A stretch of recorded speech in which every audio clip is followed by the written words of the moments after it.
Welcome to MIA 2K. Your ticket from Miami to Seoul. We're Kathy and Laura, and we're so happy you could join us today. You probably know us from, just kidding, you don't know us yet. We're just two Miami girls with obsessive fandom tendencies who fell into the inescapable void of Korean entertainment. And we're here to share our insights and spill all the tea only grown fans like us can enjoy. We've done all the research and acclimating so you don't have to. Before we begin, please make sure you're following us wherever you listen to your favorite podcast. And if you love visuals like us, you can watch us on our YouTube channel. We drop episodes with our hot and sunny takes every week. Hi guys. Hello. Welcome to this week's episode. Hopefully it'll be very fun for you guys. And we're going to jump right in, okay? Cool. So I tell Laura all the time that she destroyed my life by bringing me down the Korean entertainment rabbit hole with her. Obviously, I'm joking because I get to enjoy so much fun content now, but it does blow my mind every so often when I think of how much my taste has actually evolved and how quickly I became desensitized to the culture shock of going from Western to Eastern TV and music. But, you know, and there's actually no better reminder than when I try to show a newbie some content and they're like, what is this, Catherine? Like, I don't understand. And this is weird. And yeah, so I want to say I'm sorry, but I'm not, so I won't. I do have a plea. If any government agency is out there and they want to hire me to indoctrinate some people, some group, I am here. I'm available. I have been working on Ryan, my husband, for a while. And I am very proud to say that he inadvertently hums K-pop songs. He, on purpose, looks up K-pop songs. And I got him, not even got him, he did it on his own to do the hot choreo. So thank you, 17. So today's episode is all about the K-popification. That's a mouthful. yeah, it is. K-popification process. How we got here, what has changed for us, and we're going to be ending it with a super fun drinking game we all love. So keep watching, listening, and let's have fun. And we're already drinking, so just to be completely transparent. So I think about this all the time. I don't know if Laura has moments where she just stops and like looks at the ceiling or stares at the screen and is like, damn, shit really do change. Like, but there's a lot of things in Korean entertainment. And let me clarify that we both consume a lot of K-pop. It's most of the time it's like what we listen to, except like there's some days where we'll listen to more Latin music or whatever other genre we like, but mostly we listen to K-pop. But we also consume a lot of variety show content from Korea. And then Laura has also been in the K-drama and in the Webtoon pools. So she draws from a lot of different places. And for me, it's just mostly whatever's on YouTube, I'm getting into it. So that's basically it. And there's a lot of things that happen that at this point I'm desensitized to, but I'm thinking back to my first days as a outsider looking in. And there's a lot of differences between how we watch TV in the West and programming in the East, or music programming in the East. And yeah, we're going to talk about some of those things. So just like a little thing that maybe just dawned on me, even though the West and the East in entertainment are very different, if you think about it, a lot of the Hispanic shows have a very big like similarity with variety shows in Korea, as well as like the novelas. Mm-hmm. So it's different, but at the same time, not the same, but different. Yeah, I agree with you. I see what you're saying. So we can start with one of the points that we have here. I didn't realize this until Cookie's vlog came up, and I was watching it on the TV in my apartment, and Ryan was in his computer, which is right next to the TV. And we're watching, and like, you know, in Korean entertainment, there's always descriptions of what people are doing, even though they're doing it. Mm-hmm. So they're basically telling us how to feel. So Ryan's like, the fuck is this? And I'm like, well, actually, this is normal. Yeah, they're just, sir. they're telling us how to feel. Yeah. So we don't stray from anything but what they want us to feel. Yeah, everyone's guilty of this, but in particular, I think Monster X editors are very guilty of being extremely aggressive with the caption. And they're like, the most beautiful cat in all of Korea is posing for you right now. Like they're very expressive with their captions. And like Laura was saying, it controls the narrative. It's supposed to kind of put the thought in your head. Like we're not really asked to be independent thinkers here when it comes to this content. They're not only showing you very clearly what's on screen, what's happening, but they also narrate it, describe it, and plant the seed for you to be indoctrinated and brainwashed as you watch. So very effective. Another point, which they do not only in variety shows, but I've seen it also in a couple of dramas, is the use of like cute little graphics on screen to, it's kind of like in comic books where they have like the kabam and the blam, like that, Yeah. but for variety shows and dramas, which is weird when you first see it, but like once you get used to it, it's like, oh yeah, that makes a lot of sense. Yeah. I guess it's supposed to add like a fun element to it. But to me, the impressive part is like I found out that a lot of these shows record and are broadcast in the same week time Yeah. period. So props to the editors even more for being able to turn around so quickly all these graphics and all these like edited perfect shots because it's a lot of work. Yeah, dramas sometimes they're recording the night before they have to air. And it's like, guys, you don't have to do this. Like, You really it's don't. okay. You Like, there's schedules being thrown out every time there's a comeback. Like, I'm pretty sure they could do that for a drama that's spending millions of dollars in production. Like, 100%. I know they want to think of what the people that are watching and like their opinions, and they want to pivot Like the based on real that, but like, time. Yeah. tampoco. Like, chill Guys, out. Laura is also, aside from a brilliant indoctrinator, she's also a scheduler. So if you need any help, call her up. She got you. I had to do that for a living. Another thing that happens, which I think is hilarious, and like my mom would love this in her like Hispanic TV, but it's like they play the same moment from multiple vantage points so that you get to see multiple people's reactions and what happened from different angles. Which, like, to me, it's like bothersome, but I've gotten used to it at this point. But yeah, it's just when I started watching, I was like, why are they replaying this like 35 times? It's not a basketball like dunk during like a overtime, like that I need to see the shot from every different direction. Like it's just it's a lot, but I guess people enjoy it. So It's not that bad in variety shows. What bothers me is more in like dramas. The dramas that I've been currently or recently watching are not the critically acclaimed dramas. And those that I've been watching that aren't critically acclaimed are usually the really cheesy romance ones. And in those, they have like whenever the two main characters kiss, they show it in like almost a 360 view. And it's like, guys, I don't need to see two people kissing they're in not every even good single. kisses. It's just like, I guess in variety shows, I don't mind because I do want to see, like, for example, if it's like BTS, I do want to see each member's Everyone's reactions, yeah. reaction because I love them. But like in a drama, I'm like, guys, it's fine. Like, it's okay. Let's move on. Facts. And something else that happens this one I think really threw us both off. I don't think this is common here at all.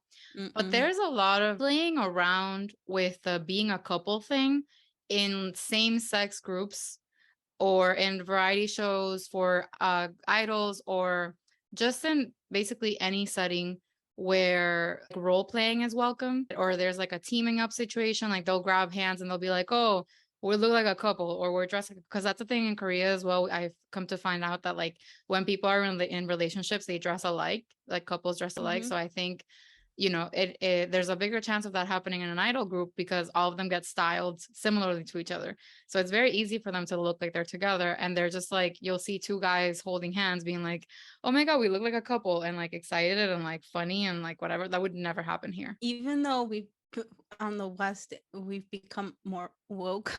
Sure. I don't know what other word to use there. It's still not something you see. It's just nobody wants to be coupled. Like, I don't know how to I explain don't it. Like, think I've seen it ever. And I mean, I don't watch a lot of reality TV, but I don't think I've seen that. It doesn't sound like something that would happen here. even in just like the culture, usually I mean, I guess in Hispanic culture, it is more about being a couple and being with someone. Like that Sure. can become your identity. A lot of people in their Instagram descriptions, instead of their names, they have their names when the person said, I love you, when this.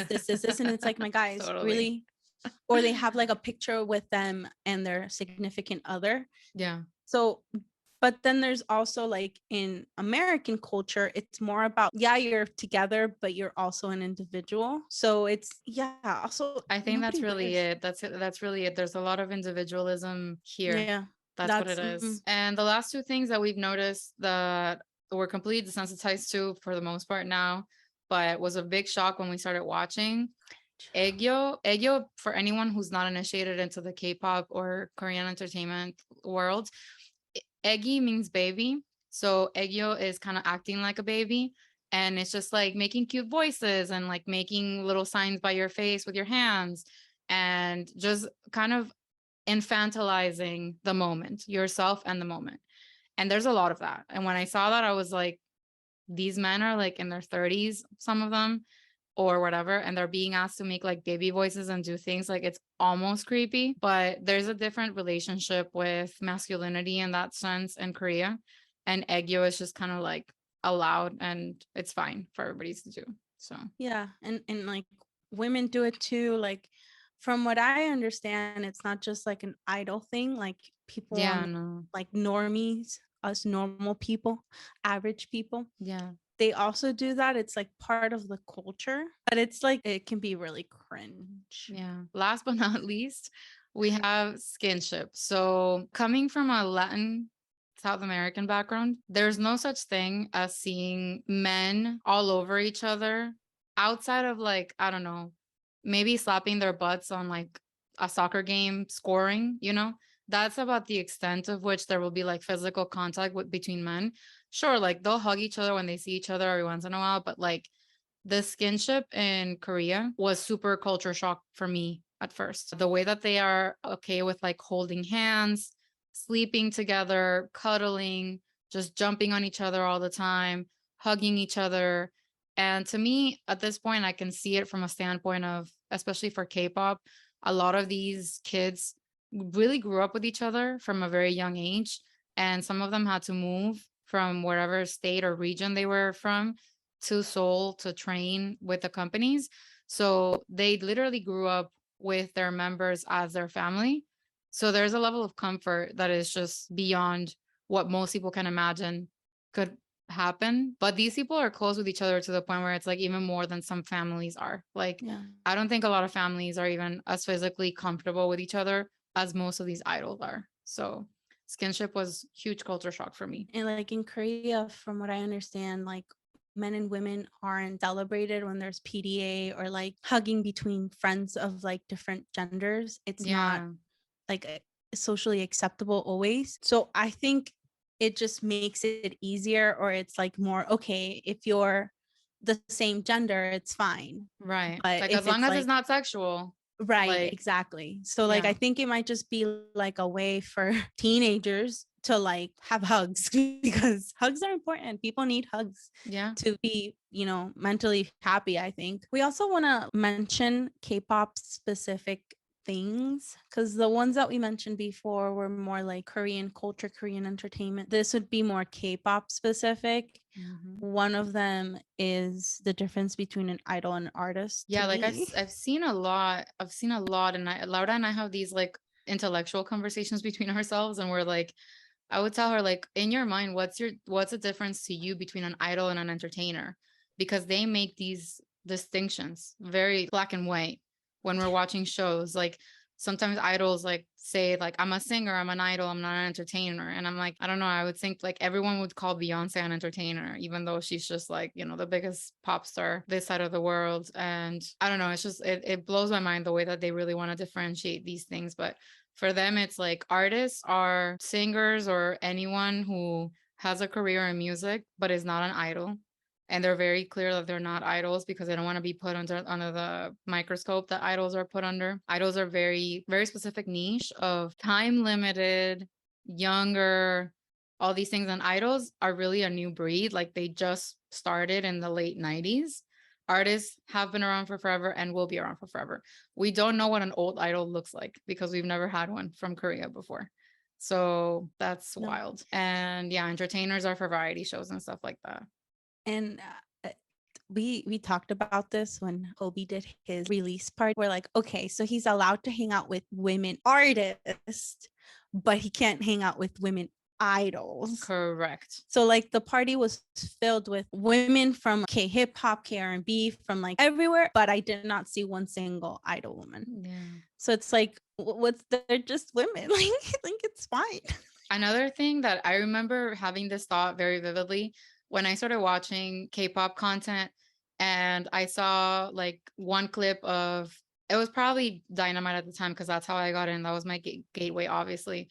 So maybe I saw like a show of Dynamite, and then I saw another one, and I was like, wait, they're just gonna do the same choreo again.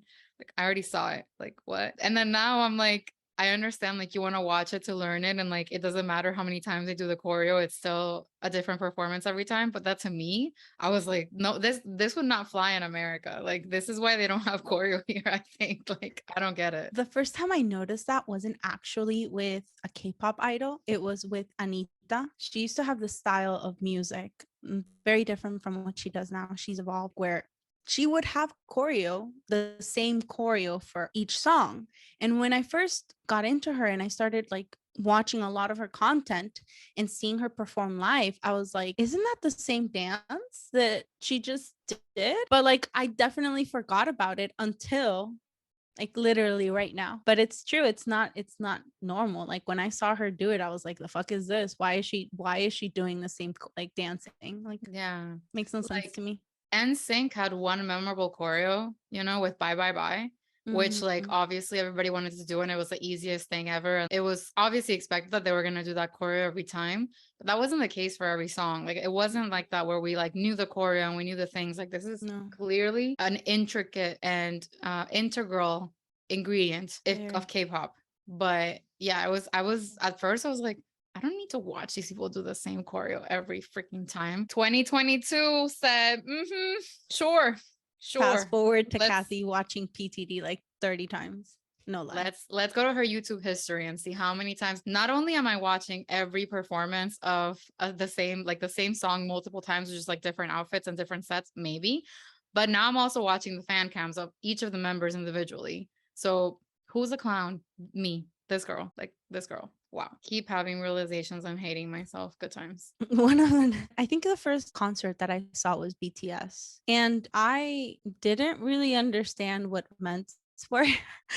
I don't think I straight up asked Kathy because I was ashamed because I felt like I was supposed to know. So if you guys don't know what ments are, actually, Kathy, please explain this. You're much better at this. So it's comments. So ments. But the thing is, I mean, Laura and I have gone to concerts all our lives. It's not that we haven't gone to a concert before, but in Latin America and in America, it feels a lot less structured. It doesn't feel like the artist really has a script, and a lot of them really do go off the cuff all the time in every city. So we never really noticed that there was like a specific structure to the set list for a concert. But when it comes to K-pop, and in the case of BTS, it's like extremely structured.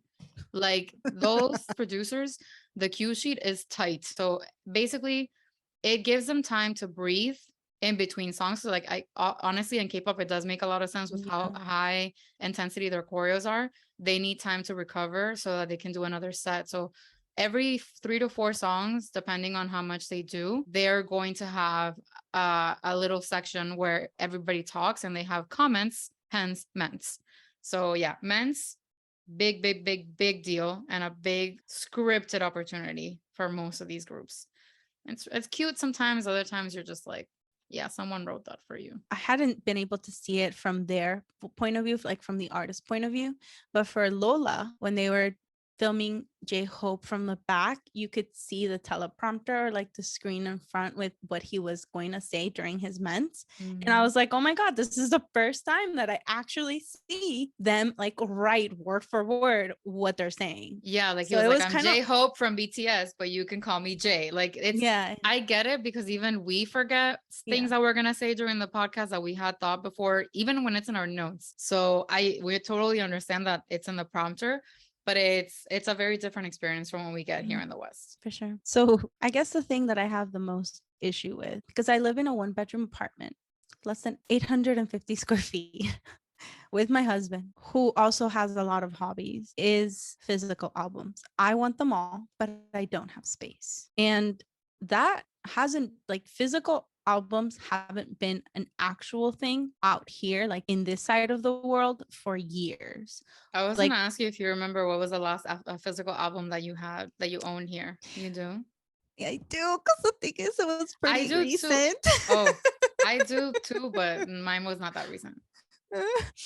Yeah, I think it stopped being a thing here when like Spotify and like YouTube and that kind of stuff started 100%. to become really strong. Like, oh, okay, I don't have to actually have a CD that skips. I can just put it in my MP3, LimeWire, whatever. But it was really recently, the fangirl life has been following me my whole life, and I didn't realize it. It was a Beaver CD. Ah, interesting. I Okay. have 3 of them. Okay, but that's like, yeah, an artist that you supported very specifically. So I guess Yeah, it yeah, does yeah. make a lot of sense. My last physical CD that I owned before getting into K-pop was J. Cole's Born Sinner. Mm. So that album like could fuck me up today, honestly. It's such a good album. And I remember I got it for like playing it in my car. Yeah, and now I have a little section of albums that I don't like looking at because I feel terrible about the environment and how I spend my money.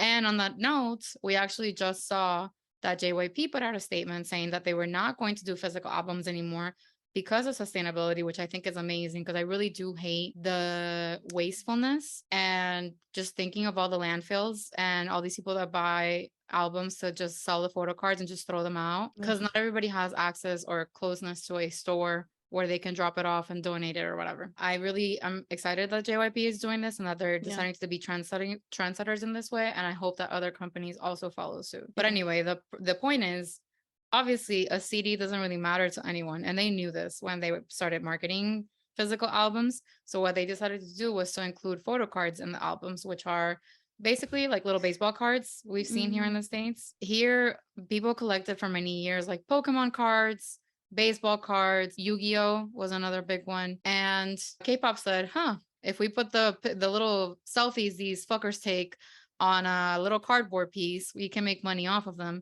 So the thing is, usually an album comes with at least one photo card and it's random. And because it's not the typical album that we're used to here, which is they call a jewel case. I don't know if anyone here ever call it a jewel case before that. Nope.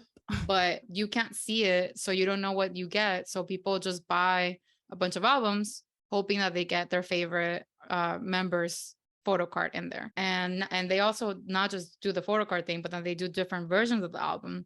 So they do the blue version, the red version, the black version, and then you want to have all the versions because they have different pictures and different like photo shoot sets that were used for each of the pictures and different styling. So you want multiple pictures of these guys. It's a lot, guys. It's a lot. It's literally just selfies. And like, some idols, some artists, they do take pride in having good photo cards. They do think of their selfies. They like put thought into it. They try to make them fun. But there's some other ones that are just the fucking same picture over and over. And here I am wanting every single one of them. Jin, I'm looking at you. Yeah, like she's and calling Woozy. herself out. She's calling herself out. Woozy. They're both the fucking same. It's either like Jin with that like just face of like an angel and Woozy with the stupid hey. Like, Jesus, but I want them all. And I hate it.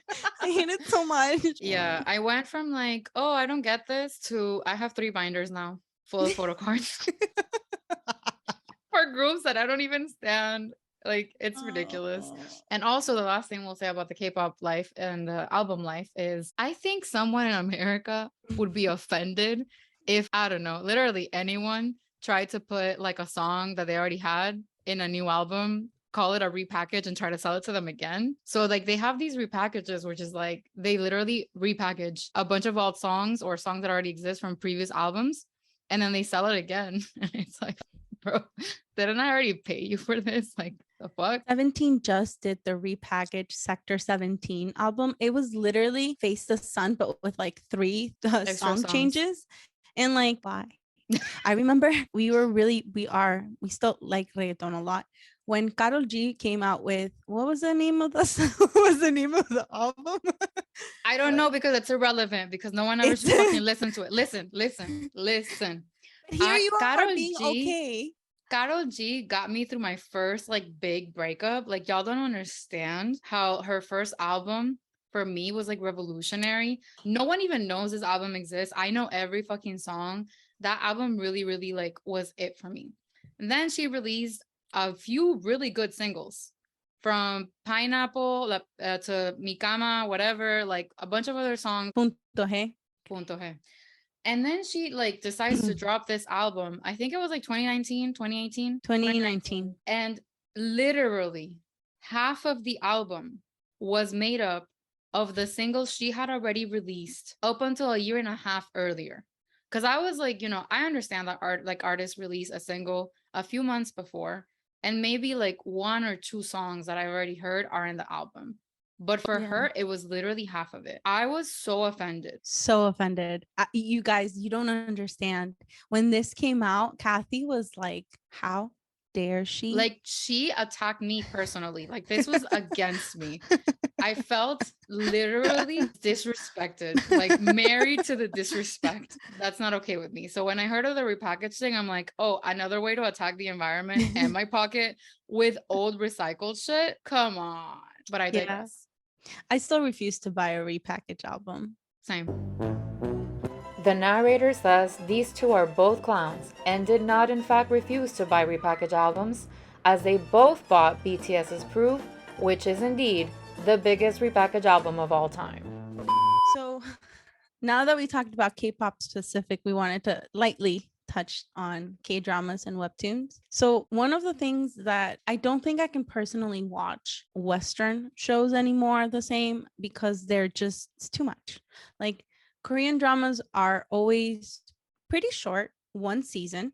Their episodes are usually at least 1 hour without commercials. So it's like you get everything in like a small little package, but you feel like you've watched years and years of this drama. Novelas with their 3-year running time, no. Fucking Grey's Anatomy is in their like 50th year or something. Like, I can't do that anymore. After Christina left, we didn't need any more seasons, Shonda. We were fine. We could have ended it there. So that was kind of like a breath of fresh air, and I still like it. So that's pretty nice. And then one of the biggest things about watching K-dramas or Webtoons is the tropes and cliches that they overuse.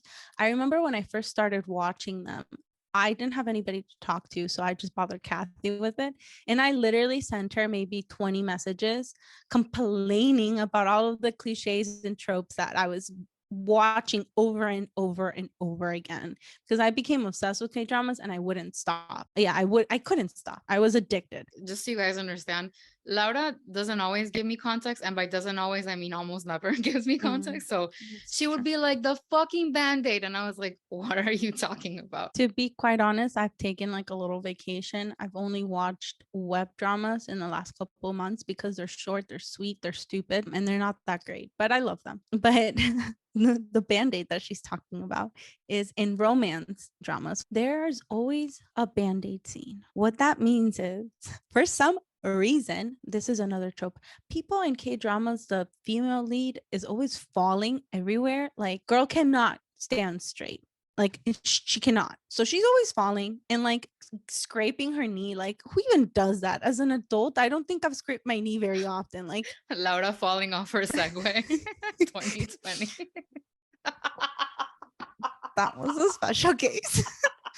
That was a special case. Or like, yeah, that was a special.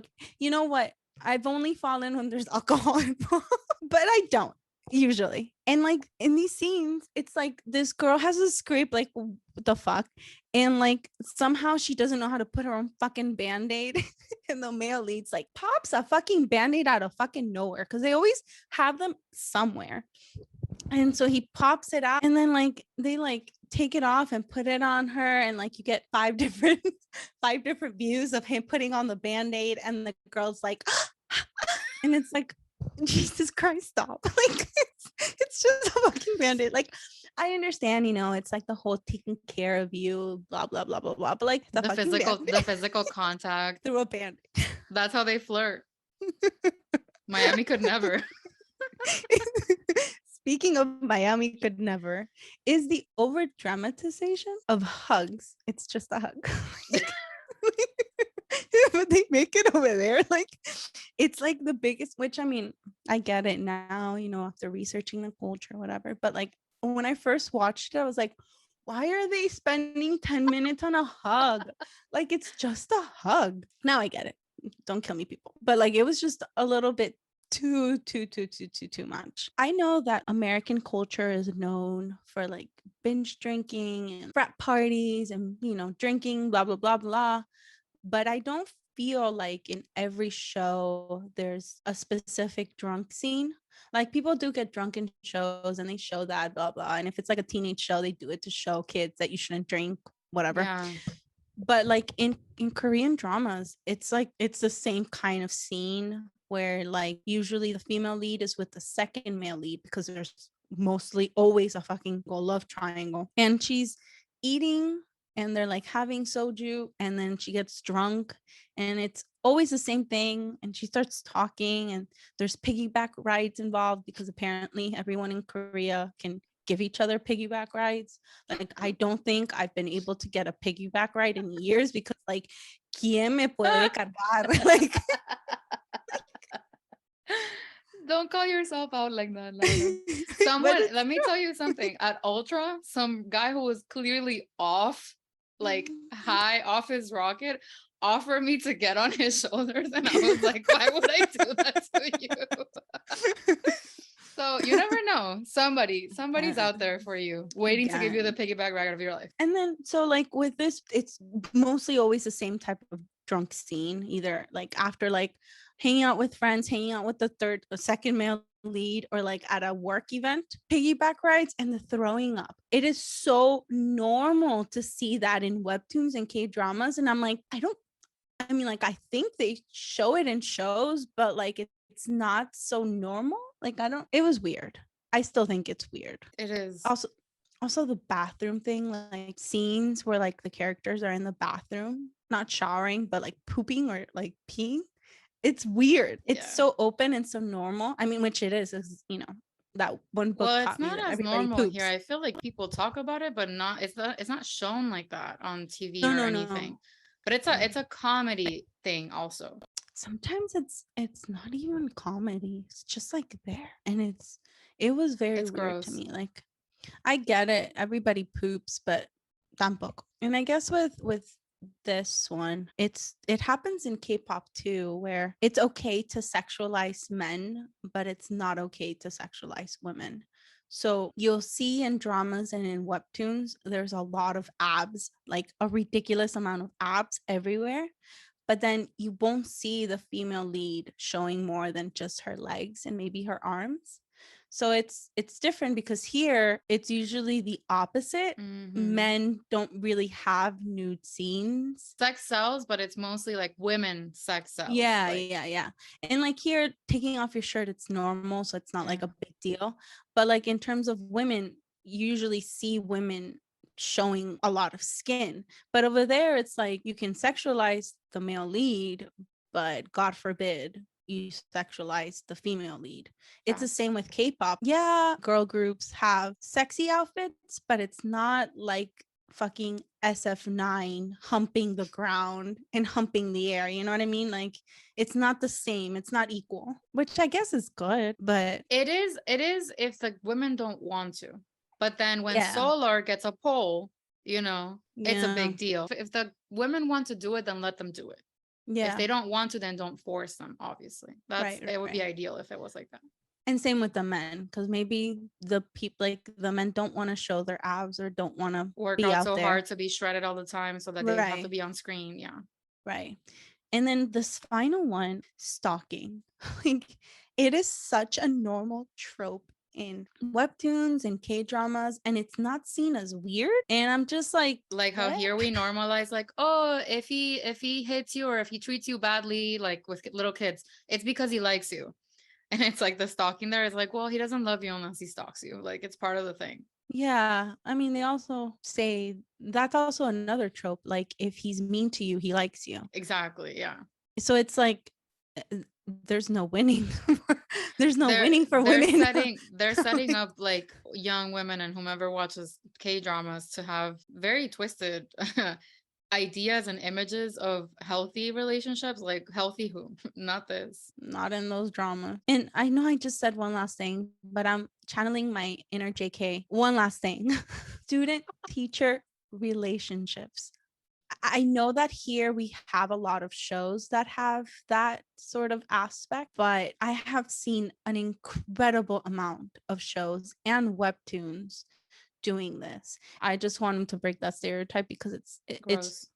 disgusting. Anyway, that definitely took a while, but these will go a little bit faster because we're just kind of rapid firing through all of this. So, another funny thing about getting so hard into Korean entertainment is that sometimes we can fool ourselves, and by we, I maybe mean just me, I don't know. We can fool ourselves into thinking that we might understand some Korean just because the entertainment industry has adopted a lot of English words and like make them part of their lexicon. But it's really funny because I really swear that like I can understand some stuff, but then I realize that it's just like it's only when it's entertainment industry related because there's so many English words that they use. So, they not only like adopted the words, but like they also spell it in Hangul, which is super cute to me because sometimes I'm like when I try to read Hangul, I read at the speed of like a 3-year-old that don't read. So that's how I read. Uh, so I just read the thing and then I'm like, premium. Like that's how I've had like a lot of experiences like that when I'm reading something and it's an English word. So anyway, some of the words that they'll say, and also they give them a little bit of a different meaning sometimes, and I thought at first it was really funny. So they say schedule, like they are like, oh, something something scheduled tomorrow, like they'll have a schedule, but for them a schedule is like one activity, while to us a schedule is like a series of events, or like Mhm. look at the schedule and tell me how your week looks. It's a more pluralized, more all-encompassing thing, but for them it's like I have a schedule tomorrow. So it's very like different the way that they use it. The word quiz, they can go on a variety show and they're like, okay, first quiz. And it's just a question, but they use the word quiz for it. So it's really funny. The word menu, they use it as like, what are your menu options? As in, like, menu one has rice and tteokbokki and this and that, and that's menu one. Menu two is this. While to us, the menu is like the whole book. The comeback, that's a word that like I don't think I ever heard before used in the music industry in the West, but it's Mm. like the time that obviously when a group comes back, but again they use the word in English. So when their debut is the first time that they show us their music, and then the next time they come back, it's their comeback. Clear as air. I had only heard it before used in sports, really. Sure, Like and like there's coming like back music from a like loss or don't whatever. don't call it a comeback. It's like a song or like whatever. Like yes, Yeah, yeah, coming back from like that totally. but that's about it. There's also in terms of like albums, there's also different words that they use or that it's using Korean that we don't really use here. So there's an album, a single, and a title. I had never heard of a title song used before. Like, Or there are terms that like Billboard will use. So like in an article, it's not commonly like discussed with people. yeah, And if yeah, they talk about a title track, then that means that the title track has the same name as the album. But in Korean music, that yeah. doesn't happen. Like Mm-mm, your title mm-mm. track doesn't have to have the same name as the album. And then another thing that I thought was well, in that sort of sense, like mini albums, Oh EPs, yeah. Yeah. like what? EPs I've heard of here, but mini Yeah, albums the were not mini a thing. albums aren't mini albums EPs. Yeah. I'm still confused about it, but they separate it like they're two different things. Yeah. That's just a little confusing. With their comeback, all these like the idol groups prepare stages. And it's not that they go and build the stage, the thing where they stand on. A stage is the whole presentation, the whole, I A guess, the number. It's show. like, oh, the number, like I guess to them it would be really hard or weird to use that name.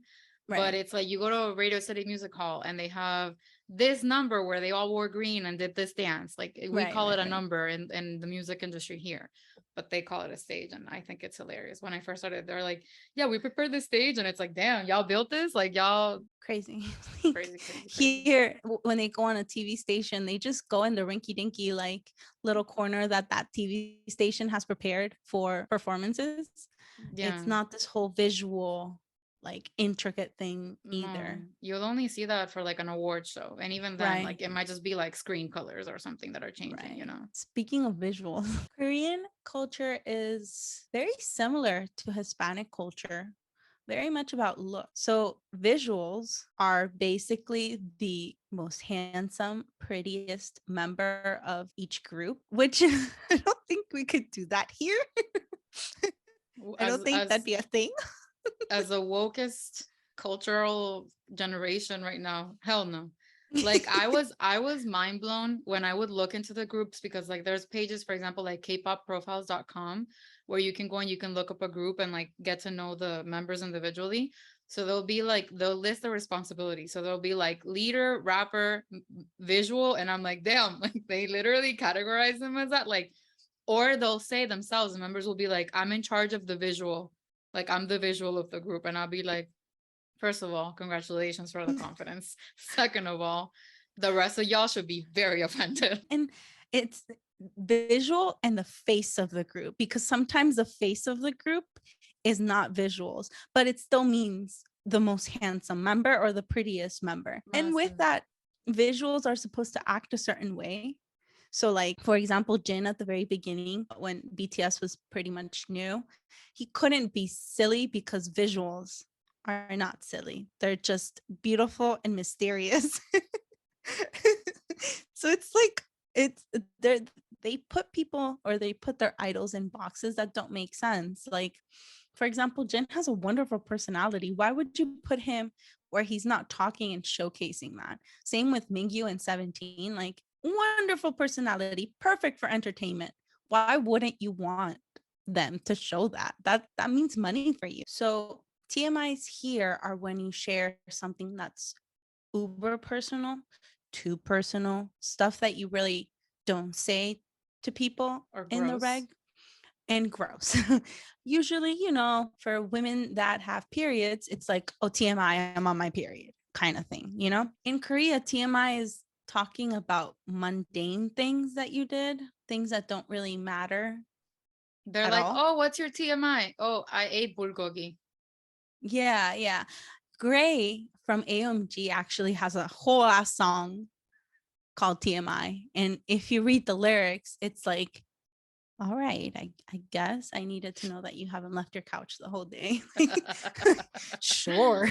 Like, I wonder. Yeah, like how it traveled, how it became what it is.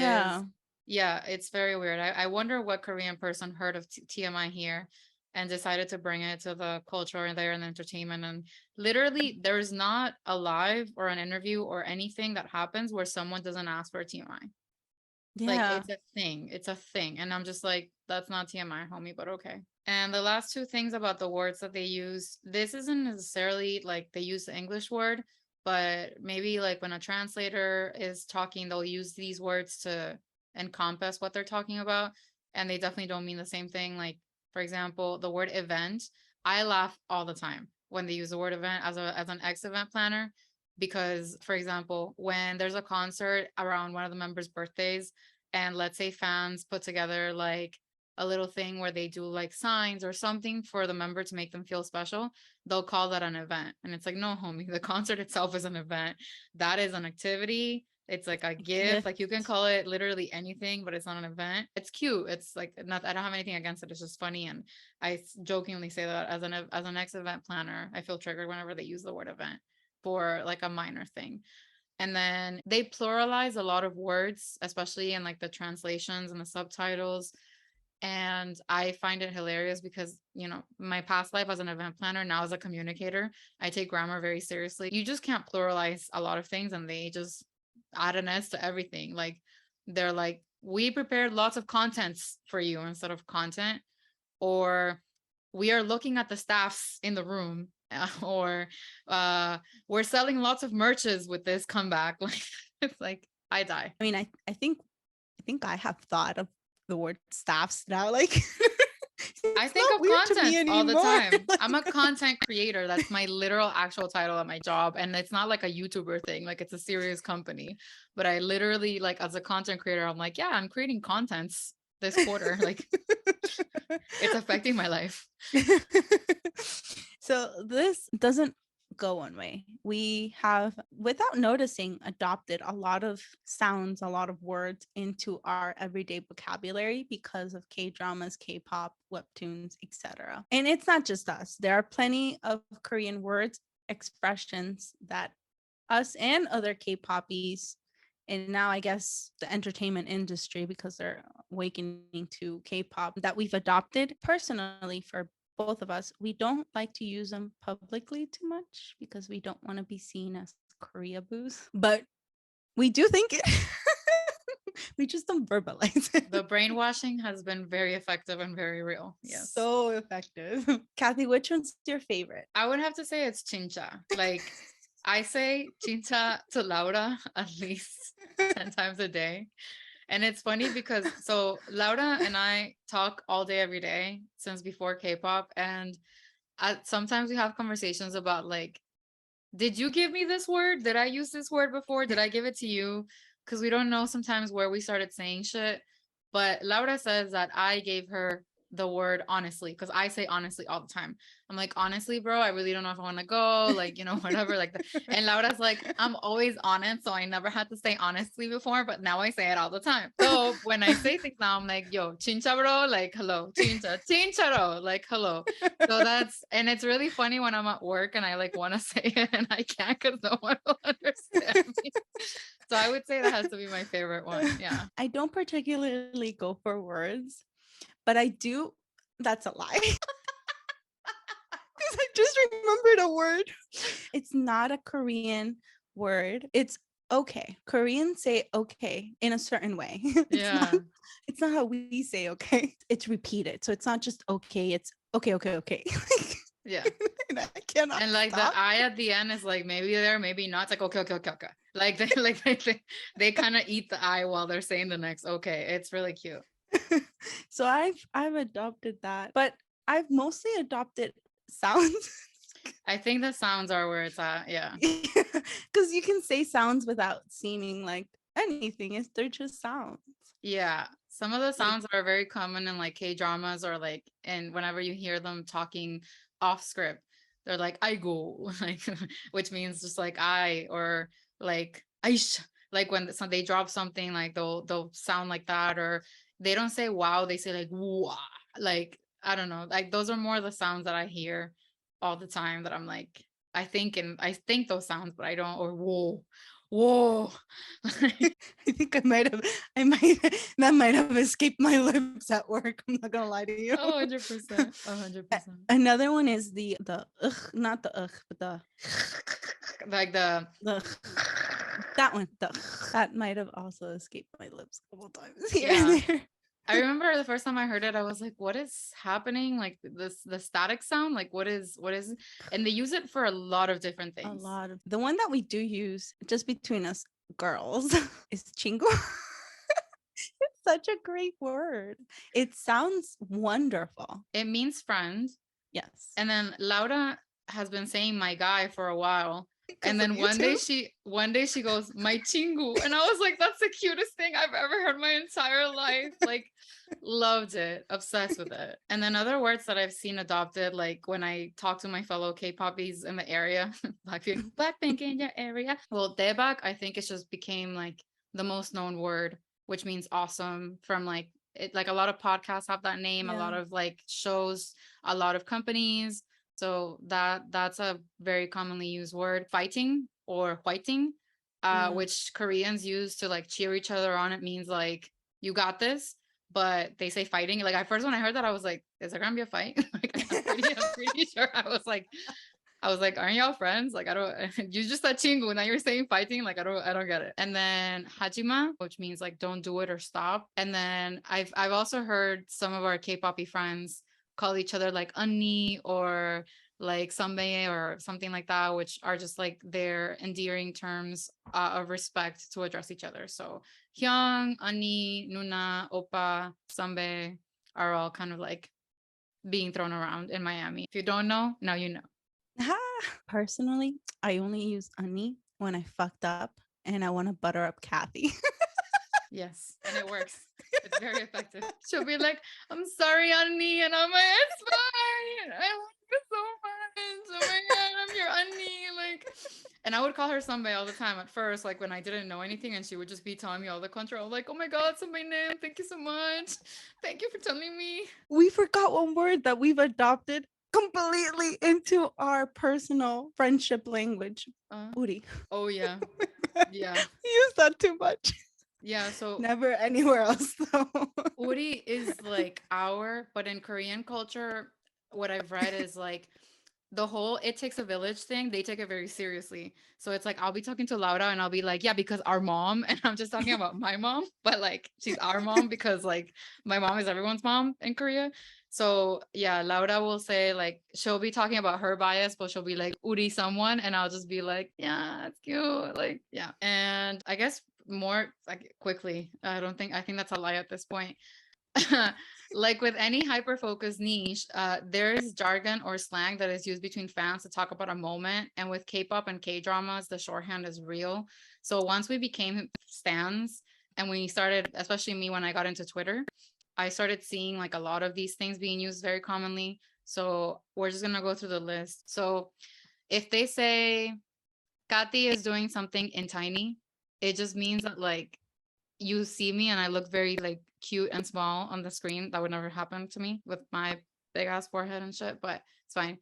So in tiny or small is like when the idols, the tall ones sometimes look tiny when like they crouch or whatever. So moot or moots, like when people go on Twitter and they're like, "Hi, I'm a new fan. Can I have any moots?" in like whatever, like mutual fans of something.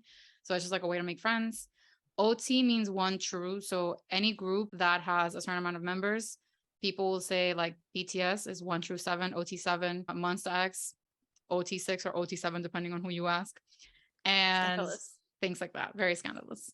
PC or photo cards, we talked about them earlier. Again, the girl that was like, "Ew, K-pop, I would never." Legions of photo cards. This is my photo card tour for everybody.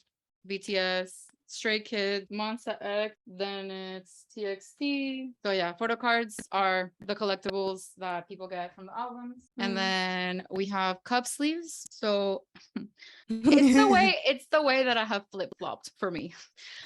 When I first saw this TikTok of this guy in LA talking about him going to a cup sleeve event, and I was like, who has that kind of time? Who wants to go to these things? What is the purpose of them? Why would I leave my house to go get a riggedy paper, cardboard, whatever thing, cup sleeve? Me, no. Me. I'm holding 1, 2, 3, 4, 5, 6, 7, 8, 9, 10, 11, 12 cup sleeves that I have collected since March when I started going to them. And we are in August. I have no chill, guys. Either I'm like completely against something or I am the biggest proponent, ambassador, and like sponsor of something. When she went to her first one, she was Well, like, my first one, I got the day wrong. So I showed up to the place and it wasn't even that day. Sorry, continue. But she said to me, because I was like, Kathy, maybe we can like do a cup sleeve episode that like you can lead because you've been to one and this and that. And she's like, I don't think I'm gonna go to more. The lies you tell yourself to help you sleep at night. Yeah. Yeah, I said that. I was definitely like, oh yeah, and then I was like, well, maybe I'll just go to the March ones because they're for Sugar's birthday. And then I think I have like cup sleeves for groups that I don't even stand. So like I have nothing to say for myself. Love the events, but I have no idea what's happening. I just really like boba. And I like socializing. So there's that. She's very good at it. Look out for the episode on cup sleeves coming soon because Laura had the idea and I have nothing to say for myself anymore. Then in America and in the West, you know, we have MTV, which stands for music television, but it doesn't play music anymore. While in Korea, the amount of music shows, there's a show for every day of the week, for every idol, for every group, for every taste. So the music shows are very important to artists for promoting their comebacks when they have them. So me sitting here being like, why am I gonna watch the same performance of the same dance, like again, a different show? Because it's a thing and it's fun. And then my last word is desang, which is awards. So whenever they go to the golden disc, or even here when they came to the AMAs, it was really cute because they're like, we want a desang. It's a major award. They also have the word bonsang, which means like a smaller award, but basically sang is what means award. So a word that sounds similar, but it's not the same thing is sesong. In this case, it means stalkers, terrible fans. I wouldn't even consider them fans. They're stalkers. Yeah. They're creepy, disrespectful. If you're into K-pop and you watch V Lives, a lot of idols, like when they're doing V Lives, you'll see them check their phone often and like make a face. Usually what these people like to do is they find the idol's phone number and start calling them on like while they're on camera. Antis are basically anti-fans.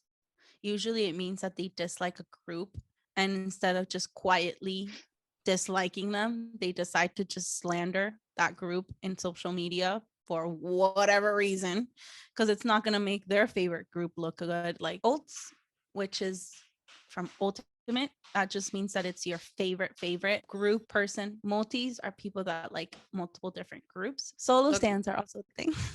That means that you only like one member. And that's usually a big no-no. And then point dances, the highlight dance, that just means that usually, like we mentioned before, songs have choreographies, and choreography is very big in K-pop.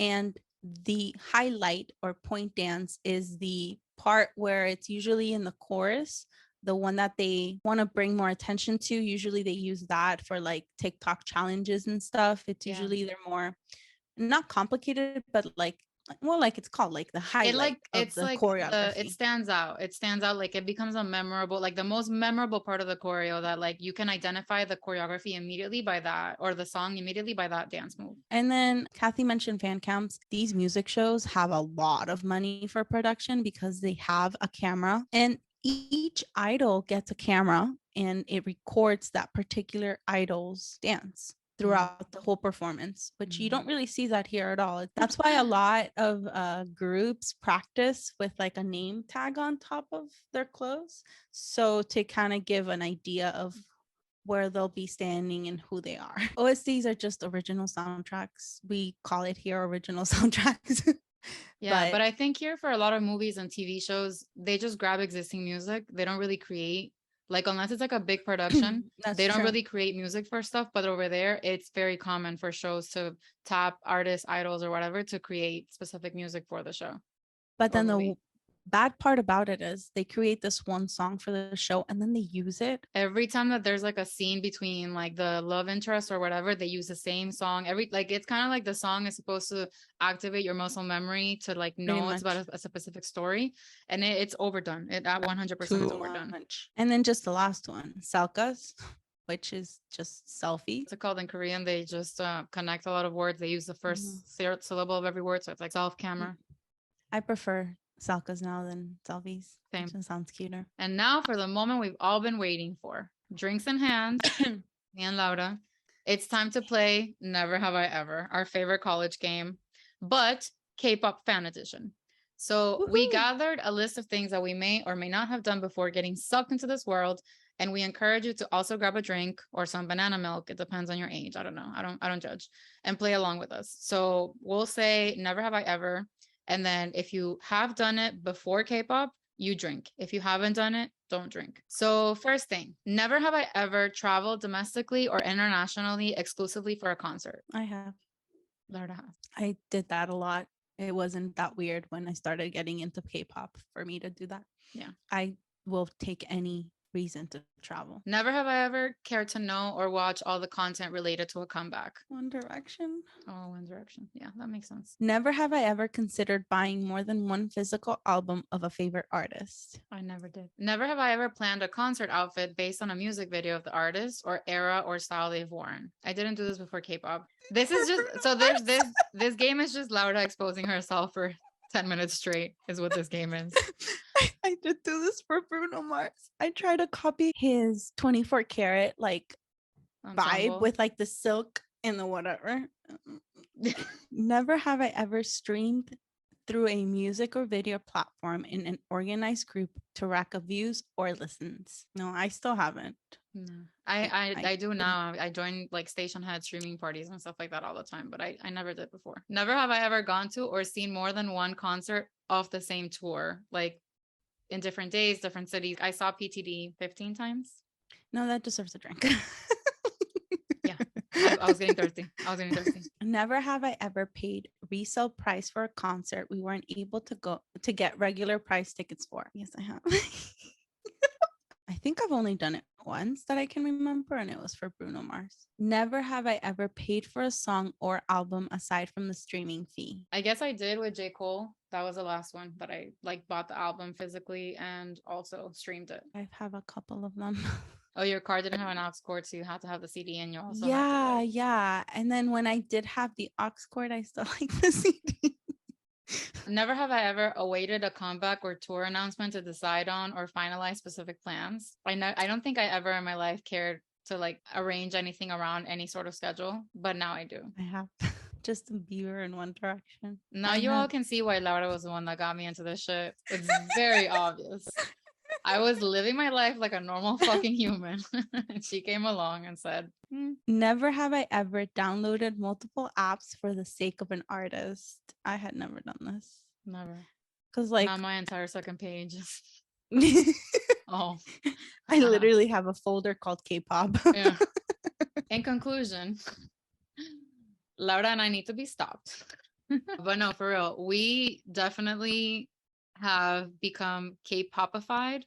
We are big K-poppies, big fans of Korean entertainment in general. And it really is hard to notice how far we have gone into the rabbit hole until we try to talk to other people to like bring them in. And then they're like, that's a lot. That's very different from what I'm used to. Yeah. People usually don't have an open mind, which is unfortunate. A great song for from them. Bono that you should stream. But it's unfortunate that they don't have an open mind because they're missing out on some quality content. Open your minds, follow us, and enjoy this journey with us. And if you're not into K-pop yet, just wait to become a steak like me and flip, and flip, and flip, and flip. Cook yourself on either side, and please become a fan. Stop. I need to be stopped. That was great. Thank you guys for watching or listening. Please, if you haven't already, follow us on our social media so you can be up to date with the realest, latest, real-time scoop. And we hope you have a great week. Thank you. Bye. Thank you so much for listening to this episode of the MIA2K podcast. We have lots of great content coming up ahead. So please don't forget to follow and subscribe to our show on Apple Podcasts and Spotify. And if you enjoyed our episodes, please rate us 5 stars. And for the real-time tea, follow us on Instagram, Twitter, TikTok, and Facebook by searching for @MIA2K Podcast. Dale. Bye.